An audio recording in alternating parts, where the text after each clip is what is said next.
Hi! Hey, today I wanted to share with you one of my great loves. And for those of you who know me well, you know exactly what I'm talking about, right? It's sourdough. Sourdough bread elicits the same response, I think, in almost everyone that talks about it. There's a longing, there is this love affair with this bread.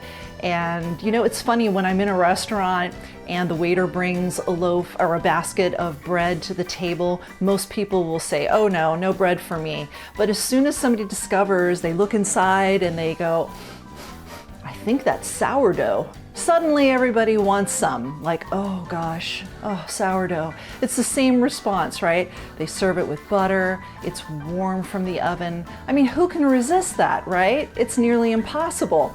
So I thought, gosh, you know, there's this mystical, magical quality, right, about sourdough bread. I guess that everybody feels it's one of those things, it would be just way too complicated to make at home. And you know, honestly, it intimidated me too.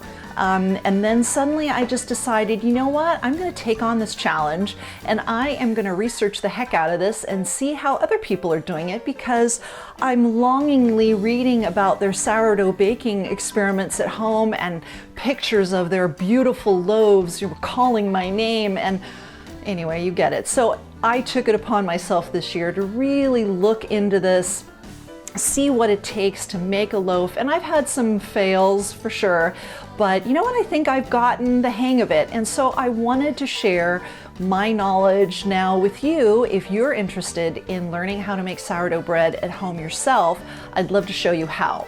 So I am going to do this in a series of videos because it is a little complex. There isn't a lot involved, but there are some steps, and I don't want to overwhelm you with like an hour-long video which will bore you to tears. So we're going to chunk this down and do this over a series of a couple of weeks. Hopefully I can post one each week and we can move farther along to getting you from dreaming of sourdough to actually producing one in your own oven. So I'm going to do this today. I'm going to make this kind of short, and I just want to kind of get you started with sourdough today. And so what I want to do is I want to do three things. I want to answer the question first, what is sourdough? And then why should we be eating sourdough? What are the benefits to it? And then what do we need to make it happen? Okay, so let me start with the first one. What is sourdough? Sourdough is simply flour and water mixed together and then set out on the counter to take in the naturally occurring yeasts in our environment. And over time, typically about a week's time, you should have sort of a bubbly, gaseous kind of mixture that smells kind of tangy, and that is the sour that we know of in sourdough. And that means you have a healthy starter from which you can make bread. That starter is then added to flour, water, and salt and allowed to rise for a period of time and then baked for a beautiful loaf. And so what you need to do is understand that this takes a little bit of time, but I'll get into all of that later. I do not want to intimidate you with the word time, because a lot of that is sort of inactive time on your part, okay? So secondly, why should we be eating sourdough bread over regular bread? Well, first of all, it's the taste, right? We already covered that. It's so fantastic. It's got this great tang. Some are tangier than others, and we'll get into that eventually too, how to control the tang of your sourdough. And but yet, you know, ancient cultures knew that grains are difficult for humans to digest. And our ancestors knew that, and so therefore during their grain preparation they would do one of three different things. They would either soak their grains, they would sprout them, or they would ferment them. And sourdough is simply the latter. It's the fermentation of grains.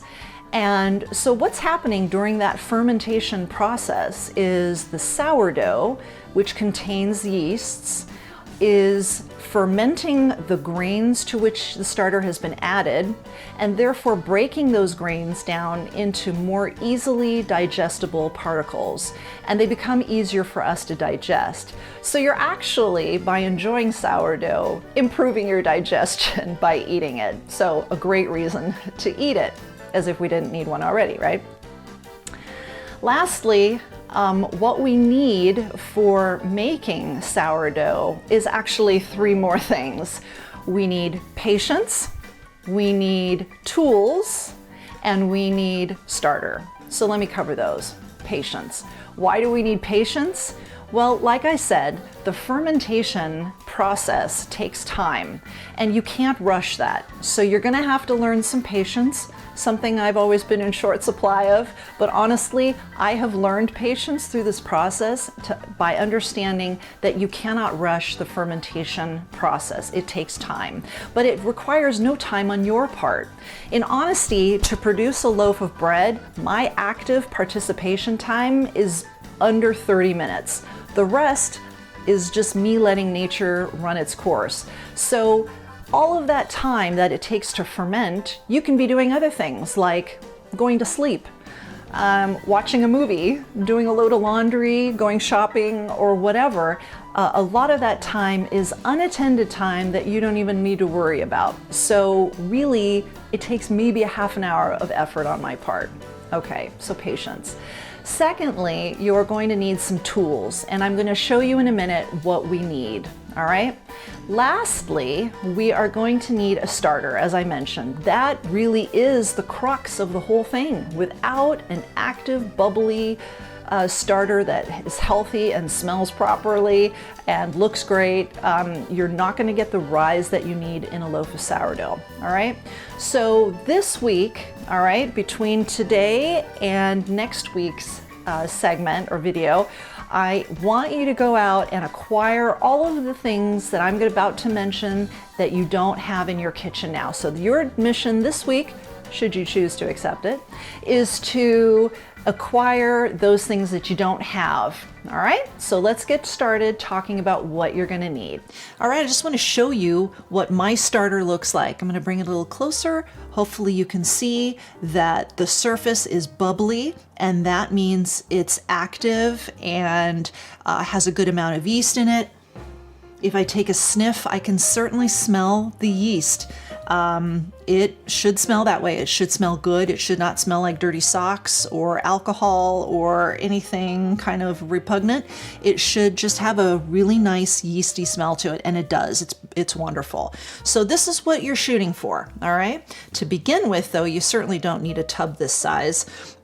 What you need is just a mason jar, and you're gonna need some cheesecloth and a rubber band. So in the cheesecloth, you know, it comes as a big sheet. And really all you need is just to cut off a little bit of it, and I double it up. I'm gonna put my starter in here. I will put the cheesecloth on top and secure that with a rubber band like so, and just leave that out on my counter, okay? So this is what you're gonna need to begin these three things, all right? Eventually, like I said, your starter will grow, and you may wanna transfer it to something a little bit larger, but for now, this will suffice. Then, as we move on to producing our actual loaf, you're going to want to get yourself something called a Dutch oven. And this is about a 4-quart, which I find to be just the perfect size for baking my bread in. And what I will do is I will line it with parchment paper. And so that's something else I want you to go get. And I want you to get some parchment paper. And what we're gonna do, this is so easy. What I do is I take a piece, I line the bowl with it, I put my loaf in here, I put the lid on, and that's how I bake it. I literally never have to wash this dish. So it's really handy. So this is essential for baking a loaf of bread because to begin with, you're going to cook this in this pot with the lid on, and that creates a steamed environment that helps the loaf rise. Then after a period of time, you're going to remove the lid and let that beautiful crust form by getting golden brown, and that will only happen if you remove the lid. So we'll get into all of that down the road, but I just wanted to explain why this pan is so, or this pot is so crucial for baking successfully. Okay, a couple of other things that you're going to want to get. If you don't have them already, I'm sure you have a knife. This is simply to score the bread. You'll see pretty designs, which just helps open up the crust. And let me show you my latest loaf. As an example, I made some scores, you know, these marks, and there are some tools designed specifically for that, but honestly, I don't see the point in spending the money when a simple, very sharp kitchen knife will do. So this is what we'll use to make these pretty little lines in our loaves down the road. And then the next thing that I'd like to encourage you to get is a bench scraper. And this helps when you are working with your dough and you need to kind of get it off of the board that you're working on, or maybe you're working directly on your countertop. This just kind of helps get it off in one fell swoop. And these are very inexpensive, and I think it's handy to have. So get yourself one of these as well. So this is basically what you need to obtain. You don't necessarily need to get the pot this week, but I would encourage you to get the mason jar, the cheesecloth, and the rubber band together, and have that on hand for this week's activity. Now, let's talk about the starter. There are two ways of going about that. One, you can make it yourself. You simply mix flour and water together, put it in your mason jar, cover it with the cheesecloth, put the rubber band on, and let it sit out and hope that, you know, the yeasts will come find it and start making it bubble and active. You know, I tried that twice and I don't know what I did wrong, but it didn't work for me. And so in my impatience, this was before I had patience through this process, I decided that I was just going to go purchase a starter that was ready-made. There are a couple of places that I have found where you can purchase that online. King Arthur Flour sells a starter. Another website that I highly recommend, and this is where I purchased mine from, was called culturesforhealth.com. I really recommend theirs. Now, on their website, you will find they have maybe, I don't know, 5 different sourdough starters to choose from. Which one? Well, I just went with the basic one. I would say buy any of the sourdough ones that you want that sound good to you. They're probably all going to be just fine, except don't get the gluten-free one. Gluten-free sourdough baking needs to be handled a little bit differently, and I'm not sure that this technique that I'm going to show you is going to be successful with a gluten-free sourdough. So what we haven't talked about is the flour, and I will talk about that in future videos, but for today, all that you need to know and to obtain this week with all of your other goodies that you're going to buy is all-purpose flour. There's really nothing else you need to get started. We're going to get into different kinds of flours later.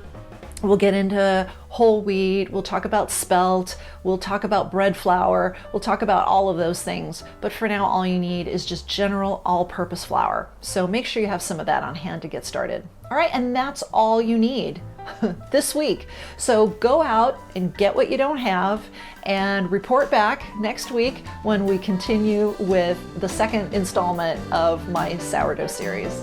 Have a great week.